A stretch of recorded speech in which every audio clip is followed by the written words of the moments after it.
Hello, everyone. Today we will be reading The Gift of the Magi by O. Henry. $1.87. That was all, and 60 cents of it was in pennies. Pennies saved 1 and 2 at a time by bulldozing the grocer and the vegetable man and the butcher until one's cheeks burned with the silent imputation of parsimony that such close dealing implied. 3 times Della counted it, $1.87, and the next day would be Christmas. There was clearly nothing to do but flop down on the shabby little couch and howl, so Della did it, which instigates the moral reflection that life is made up of sobs, sniffles, and smiles, with sniffles predominating. While the mistress of the home is gradually subsiding from the first stage to the second, take a look at the home. A furnished flat at $8 per week. It did not exactly beggar description, but it certainly had that word on the lookout for the medicancy squad. In the vestibule below was a letterbox into which no letter would go, and an electric button from which no mortal finger could coax a ring. Also appertaining thereunto was a card bearing the name Mr. James Dillingham Young. The Dillingham had been flung to the breeze during a former period of prosperity when its possessor was being paid $30 per week. Now, when the income was shrunk to $20, though, they were thinking seriously of contracting to a modest and unassuming D. But whenever Mr. James Dillingham Young came home and reached his flat above, he was called Jim and greatly hugged by Mrs. James Dillingham Young, already introduced to you as Della, which is all very good. Della finished her cry and attended to her cheeks with the powder rag. She stood by the window and looked out dully at a gray cat walking a gray fence in a gray backyard. Tomorrow would be Christmas Day, and she only had $1.87 with which to buy Jim a present. She had been saving every penny she could for months with this result. $20 a week doesn't go far. Expenses had been greater than she had calculated.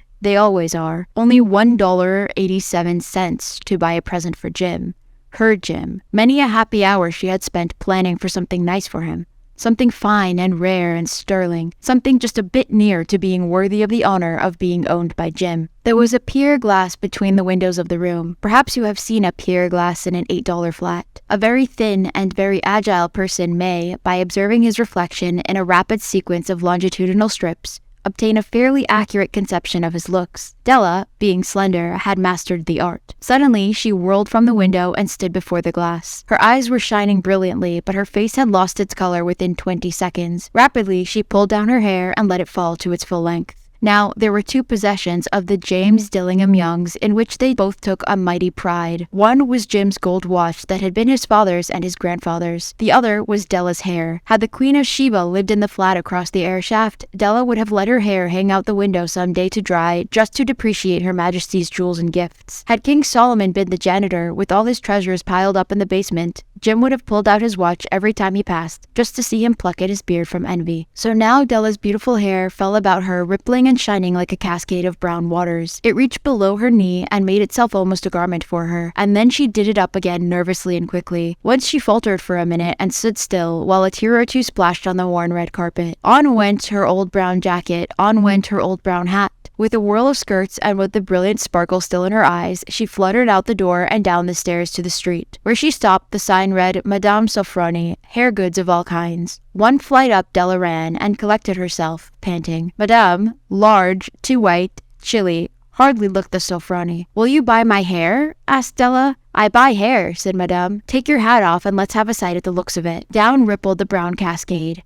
$20, said Madame, lifting the mass with a practiced hand. Give it to me quick, said Della. Oh, and the next 2 hours tripped by on rosy wings. Forget the hashed metaphor. She was ransacking the stores for Jim's present. She found it at last. It certainly had been made for Jim and no one else. There was no other like it in any of the stores, and she had turned all of them inside out. It was a platinum fob chain, simple and chaste in design, properly proclaiming its value by substance alone and not by meretricious ornamentation, as all good things should do. It was even worthy of the watch. As soon as she saw it, she knew that it must be Jim's. It was like him, quietness and value, the description applied to both. $21 they took from her for it, and she hurried home with the 87 cents. With that chain on his watch, Jim might be properly anxious about the time in any company. Grand as the watch was, he sometimes looked at it on the sly on account of the old leather strap that he used in place of a chain. When Della reached home, her intoxication gave way a little to prudence and reason. She got out her curling irons and lighted the gas and went to work repairing the ravages made by generosity added to love, which is always a tremendous task, dear friends. seconds, a mammoth task. Within 40 minutes, her head was covered with tiny, close-lying curls that made her look wonderfully like a truant schoolboy. She looked at her reflection in the mirror, long, carefully, and critically. If Jim doesn't kill me, she says to herself, before he takes a second look at me, he'll say I look like a Coney Island chorus girl. But what can I do? Oh, what can I do with $1.87? At 7 o'clock, the coffee was made, and the frying pan was on the back of the stove, hot and ready to cook the chops. Jim was never late. Della doubled the fob chain in her hand and sat at the corner of the table near the door that he always entered. Then she heard his step on the stair away down on the first flight, and she turned white for just a moment. She had a habit of saying a little silent prayer about the simplest everyday things, and now she whispered, "Please God, make him think I am still pretty." The door opened, and Jim stepped in and closed it.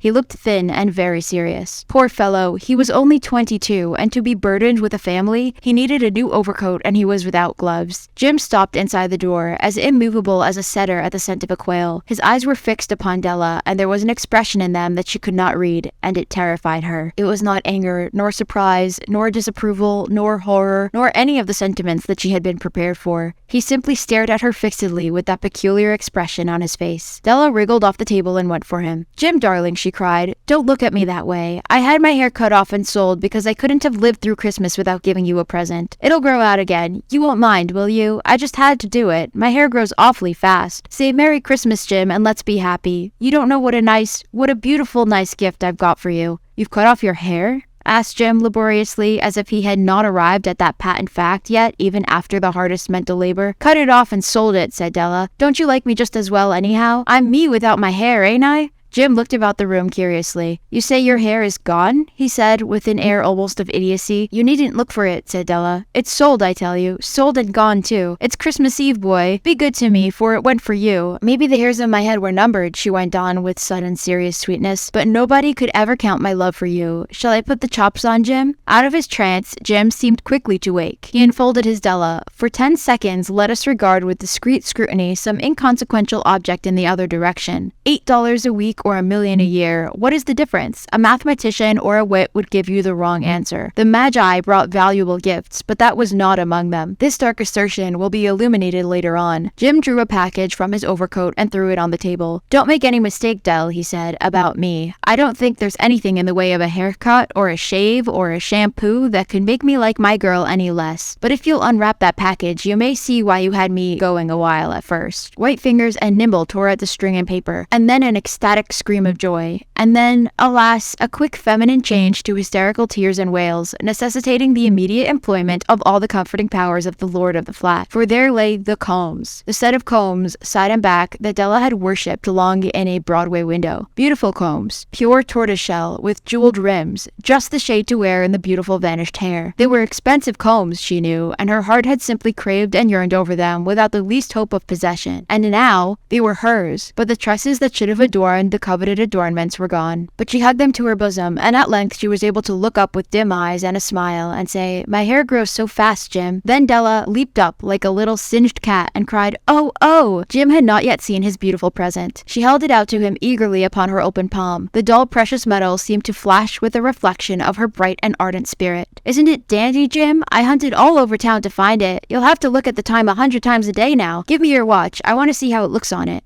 Instead of obeying, Jim tumbled down on the couch and put his hands under the back of his head and smiled. "Dell," he said, "let's put our Christmas presents away and keep them a while. They're too nice to use just at present. I sold the watch to get the money to buy your combs. And now suppose you'll put the chops on." The Magi, as you know, were wise men, wonderfully wise men, who brought gifts to the babe in the manger. They invented the art of giving Christmas presents. Being wise, their gifts were no doubt wise ones, possibly bearing the privilege of exchange in case of duplication. And here I have lamely related to you the uneventful chronicle of two foolish children in a flat who most unwisely sacrificed for each other the greatest treasures of their house. But in a last word to the wise of these days, let it be said that of all who give gifts, these two were the wisest. Of all who give and receive gifts, such as they are the wisest. Everywhere they are wisest. They are the Magi.